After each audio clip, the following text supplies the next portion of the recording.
本节目由高品质的虾给最爱的人正大泰国大虾冠名呈现。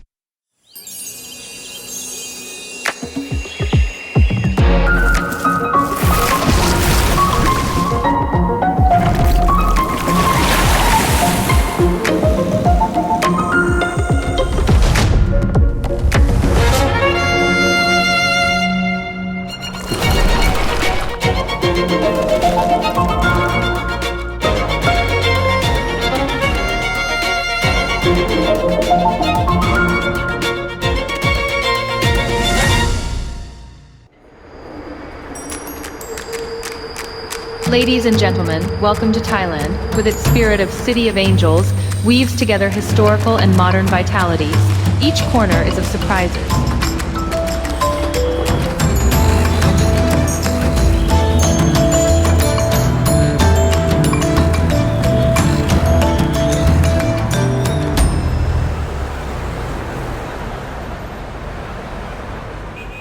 Yen Ta Pho ก็เป็นหนึ่งตัวอย่างที่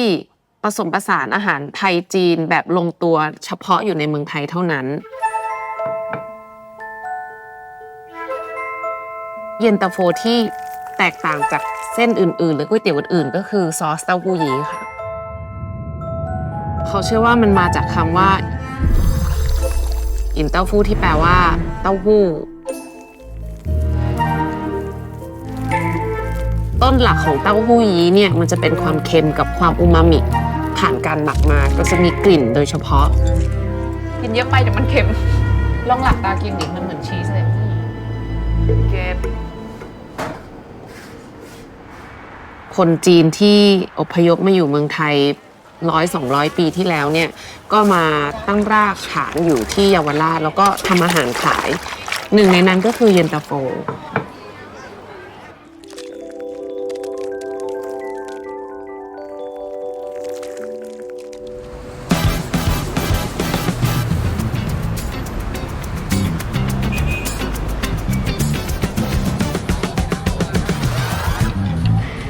มาทีไรก็เจอ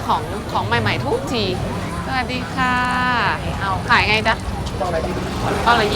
25เอา3ก้อนเอามา4เลยแล้วกัน100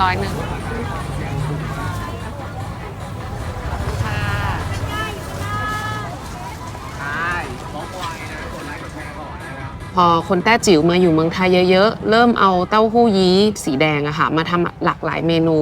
แล้วก็ปรับเปลี่ยนรสชาติให้เป็นรสชาติอาหารไทยจัดจ้านมากขึ้นก็เลยคนไทยเรียกผิดเรียกถูกกลายมาเป็นเย็นตาโฟถึงทุกวันนี้ค่ะ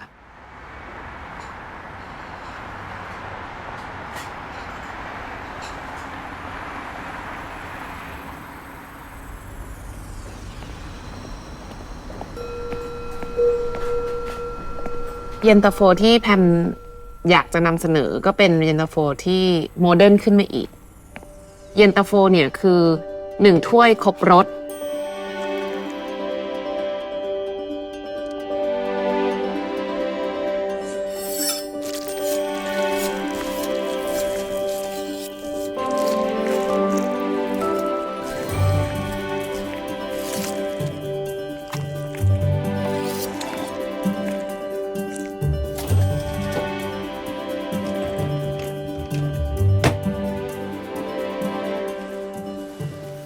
เป็นการปฏิวัติในการทำเส้นแล้วกันค่ะว่าเราเอาอังคัดเนี่ยเข้าไปหมักในตัวเส้นเลยคือเส้นจะเป็นสีชมพูเลย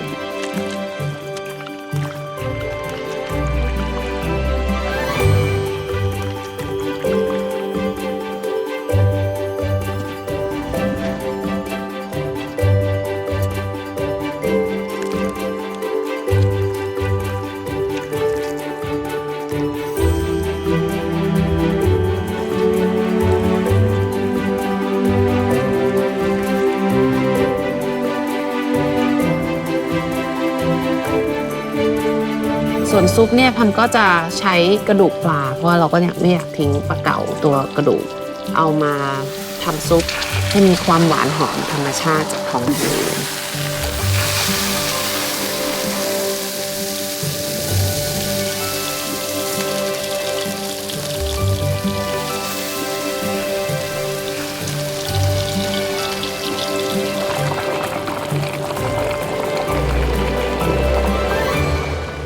แพมรู้สึกว่าไม่ว่าเราจะทำเมนูดั้งเดิมให้โมเดิร์นอะไรมากขึ้นก็ตามเนี่ยรสชาติยังต้องมีแก่นของเขาเรียกว่าแกนหลักของแบบรสชาติเย็นตาโฟเนอะก็ต้องเป็นเต้าหู้ยี้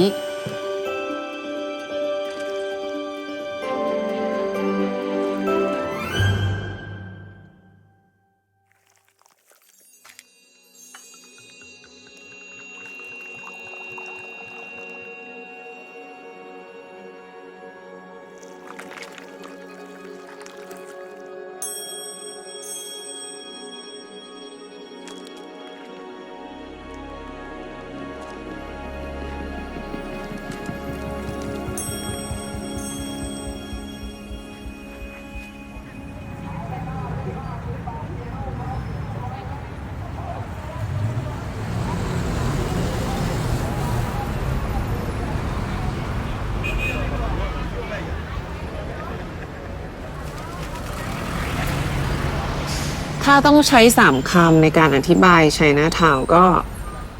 พลุกพล่าน วัฒนธรรม แล้วก็เสน่ห์แล้วกันยิ่งมาเนี่ยเราจะยิ่งเห็นเสน่ห์ยิ่งมาเราจะยิ่งเห็นอะไรใหม่ๆยิ่งมาเราจะยิ่งหลงไหลกับไชน่าทาวน์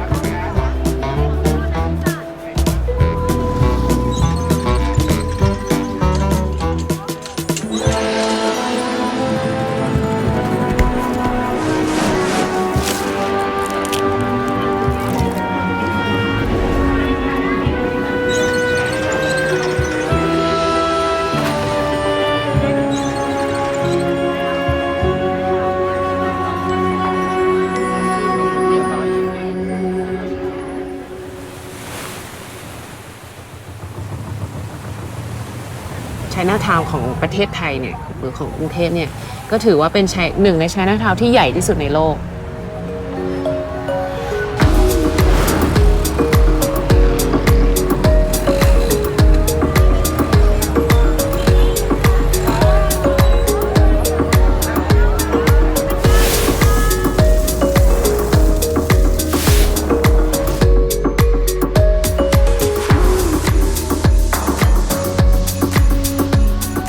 คิดว่าน่าจะเหมือนร้านอาหารร้านหนึ่งแล้วกันค่ะตอนที่มีคนเนี่ยมันก็จะวุ่นวายแต่พอร้านอาหารร้านหนึ่งปิดก็เหมือนตอนเยาวราชตอนกลางคืนก็คือทุกอย่างกลับไปสู่สภาพในความสงบเรียบร้อย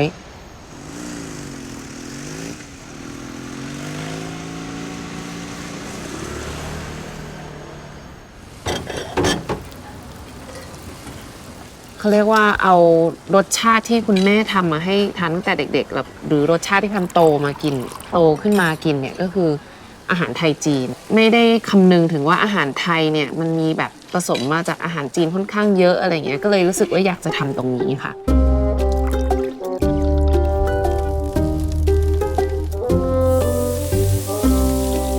ทำอาหารที่ belong to my heritage แล้วก็เขาเรียกว่าจุดประกายของความเป็นไทยจีนแล้วกันในอีก5 ปีถึง10 ปีก็คิดว่าโพธงเนี่ยจะต้องแบบอยากให้โพธงเนี่ยคนรู้จักชื่อโพธงไปทั่วโลก sound แบบ everywhere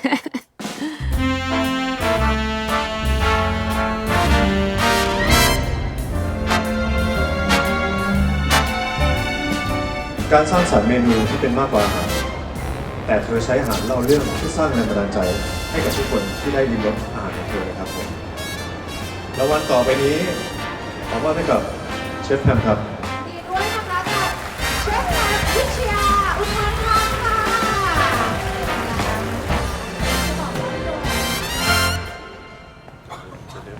ต่อนำไปเลย นี่ครับ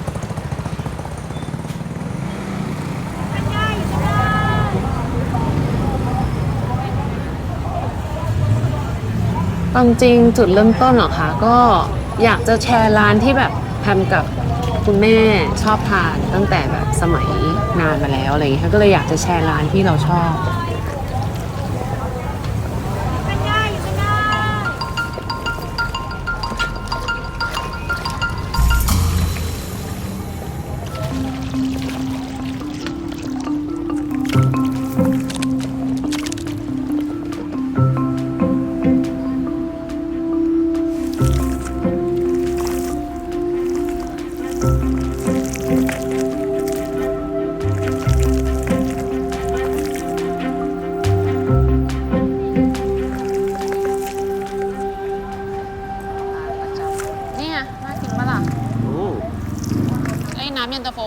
านแล้วเขาจะปรุงแบบออกเปรี้ยวๆเปรี้ยวนำ เกลี้ยง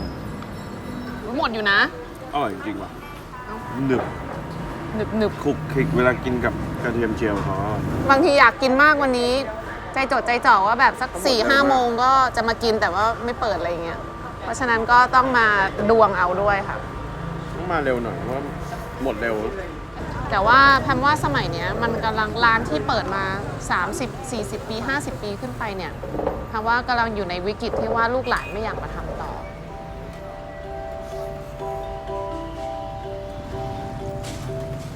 เย็นตาโฟถือว่าเป็นอาหารแบบรุ่นพ่อรุ่นแม่อะไรอย่างเงี้ยแต่ว่าใครที่อย่างเจนแพมเนี่ยก็ยังได้กินมาเติบโตกินมา อาหาร1 จานเนี่ยสามารถเล่าวัฒนธรรมแล้วก็เล่าประวัติศาสตร์ของยุคนั้นๆได้ค่ะ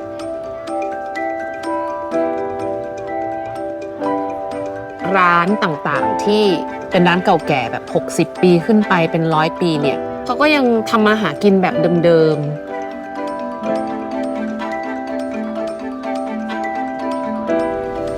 มันเกิดมาด้วยการเวลาแล้วก็เกิดมาด้วยแบบวัฒนธรรมที่มันผสมผสานกันให้เป็นเยาวราชวันนี้